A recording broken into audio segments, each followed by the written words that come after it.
মনে রাখবেন, এই পৃথিবীতে আপন বলতে কিছুই হয় না। ভাই, আত্মীয় স্বজন, মা বাপ, যা কিছুই বলেন, শুধুমাত্র আপনি যতদিন এই পৃথিবীতে বেঁচে থাকবেন ততদিন মানুষের সাথে সুসম্পর্ক রাখতে হবে। সুসম্পর্ক রাখলে আপনাকে ভালোবাসবে, দাওয়াত করবে, সমাজে আপনার মূল্য থাকবে। এবং আপনি আমি যখন এই পৃথিবী ছেড়ে না ফেরার দেশে চলে যাব, দুই একদিন আপনার কথা স্মরণ করবে, তারপরে একটি মানুষও আপনার জন্য দোয়া করবে না। আল্লাহ পাক রব্বিল আলামিনের কাছে মন থেকে কেউ আপনার জন্য দোয়া করবে না। এর জন্য নিজের দোয়া, নিজের সব কিছু আপনাকে নিজেকেই করতে হবে। পৃথিবীতে বেঁচে আছেন, আপনি যে ধর্মের হন না কেন, ন্যায় নীতি আদর্শ সততার সাথে উপার্জন করবেন। যদি পারেন মানুষের উপকার করবেন, না পারিলে কখনো কারোর ক্ষতি করবেন না। আসলে আমরা অনেকে জানি কিন্তু কয়জনে মানি।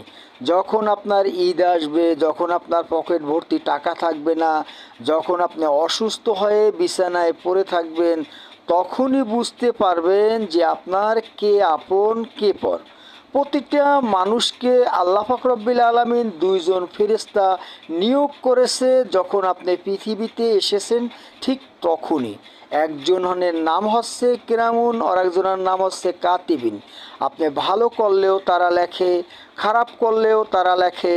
এর জন্য আপনি মৃত্যুর পরে যখন আপনাকে অন্ধকার কবরে শোয়া দিয়ে আসবে, ৪১ পাও আসার পরই কলম আপনাকে পুনরায় জীবিত করা হবে। আল্লাহ পাক রব্বিল আলামিনের হুকুমে ফেরেশতায় জিজ্ঞেস করে, আপনার সজাগ করে আপনাকে জিজ্ঞেস করবে, মান রাব্বুকা, মান দিনুকা, মান নাবিউকা।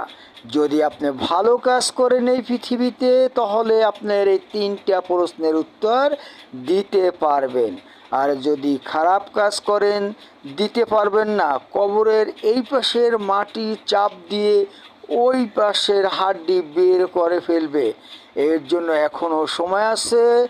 আল্লাহ পাক রব্বিল আলামিন আপনাকে যেই হুকুম দিয়েছে, যেই নির্দেশ দিয়েছে, সেইগুলো পালন করার চেষ্টা করবেন।